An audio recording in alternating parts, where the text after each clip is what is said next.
आदिनिधनं ब्रह्म शब्द तत्वं यदक्षरं विवर्ततोर्थ भावेन प्रक्रिया जगतो जगत। नमो नमः मित्राण। पिछले वीडियो में हमने चर्चा किया समास किसे कहते हैं, समास के लव सिद्धांत कौमुदी के अनुसार कितने भेद होते हैं एवं केवल समास तथा अव्ययी भाव समास का सामान्य परिचय प्रस्तुत किया हमने। आज हम चर्चा करेंगे तत्पुरुष समास के सामान्य नियमों के संदर्भ में। तत्पुरुष समास को हम कैसे पहचानें, किन किन स्थितियों में तत्पुरुष समास होता है, तत्पुरुष समास के कितने भेद सामान्यतः होते हैं। तो आइए शुरू करते हैं। लव सिद्धांत कौमुदी में कहा गया है प्रायेण उत्तर पदार्थ प्रधान तत्पुरुष। प्रायः उत्तर पदार्थ की प्रधानता हो जहां, प्रायः उत्तर पदार्थ की प्रधानता जहां होती है वहां तत्पुरुष समास होता है। उत्तर पदार्थ का तात्पर्य कि समस्त पदों में जिन दो शब्दों में का अर्थात दो पदों का समास हुआ है उसमें उत्तर अर्थात दूसरा पद जहां प्रधान हो, यानी दूसरे पद का अर्थ जहां प्रधान हो। जैसे राज्ञः पुरुषः में जब हम समास करते हैं षष्ठी तत्पुरुष समास होता है तो उसका अर्थ होता है राजा संबंधी पुरुष। प्रधानता का तात्पर्य है जैसे कि हम कहें राजपुरुषम आनय, तो अगले शब्द से अन्विति उत्तर पदार्थ की होती है, न कि पूर्व पदार्थ की। अव्ययीभाव समास में जैसे हमने देखा कृष्णा उपकृष्णम हमने कहा, उपकृष्णम उपसमीप के अर्थ में था। जब हम कहें उपकृष्णम तिष्ठति तो वह उपकृष्णम तिष्ठति तो रहने वाला कृष्ण के समीप रहता है, तो समीपता का भान होता है, सामीप्य प्रधान वहां हो जाता है, न कि कृष्ण। परंतु यहां क्या है, उत्तर पदार्थ की प्रधानता है।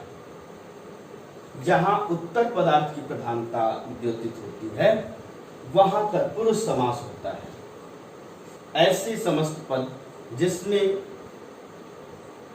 उत्तर पदार्थ प्राधान्य परिलक्षित हो वह तत्पुरुष समास होता है। यह सार्वभौमिक नियम न बनाते हुए प्रायिक नियम बताया कि प्रायः ऐसा होता है, क्योंकि इसका अपवाद भी हमें देखने को मिलता है। अब बात करते हैं इसके सामान्य भेदों के संदर्भ में।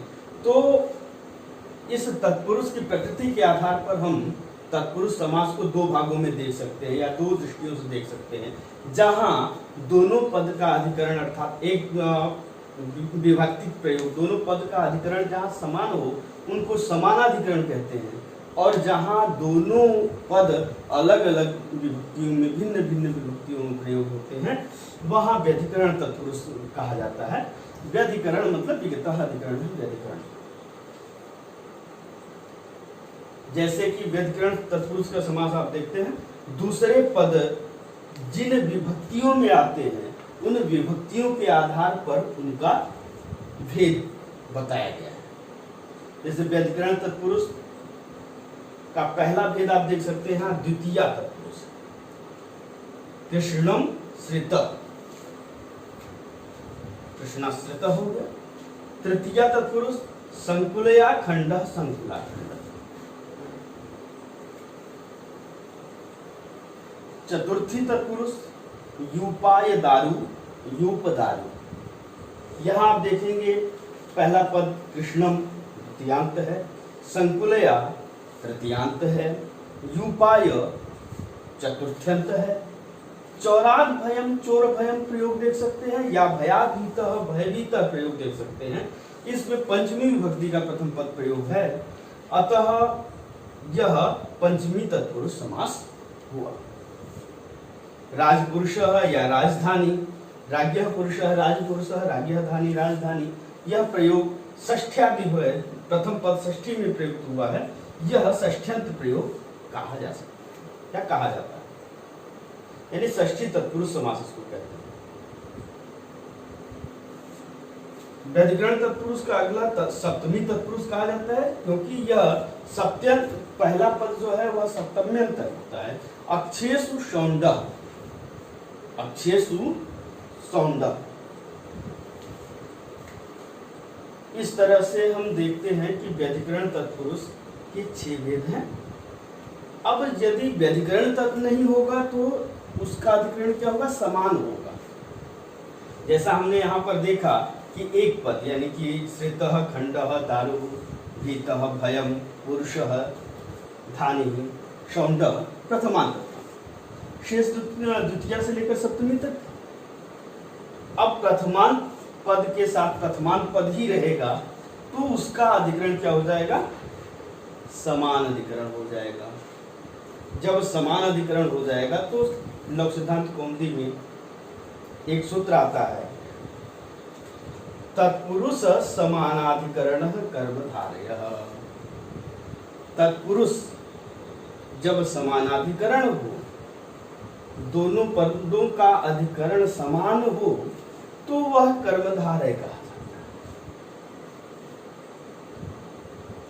हम देखते हैं कि जो भी कर्मधारय के उदाहरण है वह प्रायः 2 स्वरूपों में हमें प्राप्त होता है, या तो विशेषण और विशेष्य होता है, अथवा घनश्याम प्रयोग देख सकते हैं। घनश्याम प्रयोग जैसे उदाहरण मिलते हैं, यानी उपमान और उपमेय के रूप में। तो विशेषण विशेष्य भाव होने के साथ साथ कर्मधारय उपमानोपमेय रूप में भी प्राप्त होता है। वही कर्मधारय जब पहला पद संख्यावाची हो जाए तो उसे द्विगु कहते हैं। हिंदी साहित्य में कर्मधारय और द्विगु दोनों को स्वतंत्र परिगणित किया गया है, परंतु संस्कृत ग्रंथों में संस्कृत व्याकरण के अनुसार यह तत्पुरुष का ही भेद कहा गया है। क्योंकि संस्कृत लघु सिद्धांत कौमुदी में भी कहा गया है, तत्पुरुष भेदः कर्मधारयः, कर्मधारय भेदो द्विगु। द्विगु संख्या पूर्वो द्विगु एक सूत्र आता है जिसके अनुसार संख्या है पूर्व में, ऐसे समानाधिकरण तत्पुरुष को द्विगु संज्ञा कही गई है। उदाहरण के लिए बहुआयात संख्या पूर्वक शब्द प्राप्त होते हैं, पंचपात्रम वगैरह। पंचानाम गवानाम समाहार, समाहार अर्थ में यह प्रयोग होता है। पंचानाम गवानाम समाहार पंचगवम, पंचानाम पात्राणाम समाहार पंचपात्रम, ये इत्यादि प्रयोग द्विगु के अंतर्गत आते हैं। अब व्यधिकरण समानाधिकरण के आधार पर ये भेद तो हम देख लिए, इसके अतिरिक्त भी कुछ तत्पुरुष के भेद कहे गए हैं, जिसमें प्रमुखतः यह 4 भेद हम देख सकते हैं। एक तत्पुरुष का भेद होता है मध्यम पद लोपी तत्पुरुष, अर्थात ऐसा समास जिसमें मध्यम पद का लोप हो जाए। जैसे साक प्रिय पार्थिव, साक है प्रिय जिसका ऐसा राजा। तो साक प्रिय पार्थिव का जब हम समास करते हैं तो प्रिय शब्द जो मध्य पद है उसका लोप हो जाता है, साक पार्थिव बनता है। यह भी तत्पुरुष समास का एक भेद है। आगे एक और उदाहरण आता है, अर्थात एक तत्पुरुष समास का और भेद है जिसके उदाहरण हिंदी साहित्य कह ले या संस्कृत साहित्य बहुआयात में प्राप्त होते हैं। नए तत्पुरुष, नए तत्पुरुष जैसे न अश्व अनश्व। हाँ, यहाँ यह ध्यान देने वाली बात और है कि नय और न ये 2 अव्यय आते हैं। नय के साथ, नय अव्यय के साथ जो समास होता है वह नए तत्पुरुष समास होता है, न शब्द के साथ नहीं। जैसे न एक अनेक, यह प्रयोग जब आपके सामने आएगा तो वह क्या होगा? वह नए तत्पुरुष होगा। परंतु न एक नैकः जब हम प्रयोग करते हैं वह केवल समास के अंतर्गत आ जाता है, वह नए शब्द न होकर न अव्यय है। नए अव्यय नहीं बल्कि न अव्यय है। अब आगे हम बात करते हैं तो एक तत्पुरुष का एक वेद आता है गति प्रादि तत्पुरुष। गति प्रादि तत्पुरुष वस्तुतः कुगति प्रादय है, एक सूत्र आता है संस्कृत साहित्य में। तो गति संज्ञक शब्दों का प्रादियों के साथ और कुपुरुषा बनता है, कुत्सिता पुरुषा कुपुरुषा, और गति संज्ञक शब्दों के साथ और प्रादियों के साथ जो समास होता है वह गति तत्पुरुष और प्रादि तत्पुरुष हो सकता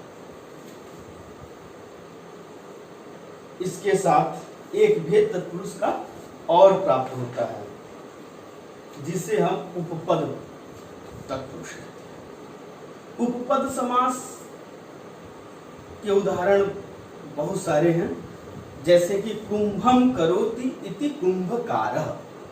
तो कुंभकार शब्द जो है वह उपपद तत्पुरुष समास के अंतर्गत आता है। इस तरह से हमने देखा कि तत्पुरुष समास के दो भेद, व्यधिकरण समानाधिकरण। व्यधिकरण के अंतर्गत द्वितीया तृतीया चतुर्थी पंचमी षष्ठी और सप्तमी ये 6 भेद, और समानाधिकरण के कर्मधारय और द्विगु। विशेषण विशेष्य और उपमा और उपमेय का ये कर्मधारय 2 प्रकार से हो जाता है। और कर्मधारय में यदि पूर्व पद संख्यावाचक हो जाए तो संख्या पूर्व द्विगु, यानी पंचपात्रम इत्यादि जो प्रयोग है वह द्विगु के नाम से किया जाए, द्विगु संज्ञक हो जाएगा, द्विगु तत्पुरुष हो जाएगा, द्विगु समास अथवा द्विगु तत्पुरुष समास। इसके अलावा 4 भेद, मध्यम पदलोपी, नए, गति, प्रादि तत्पुरुष और उपपद। ये एक तत्पुरुष समास का सामान्य परिचय हुआ। हम अगले वीडियो में बहुव्रीहि और द्वंद्व समास के सामान्य परिचय के साथ उपस्थित होंगे। तब तक के लिए धन्यवाद। नमो नमः। पुनर्मिलामः।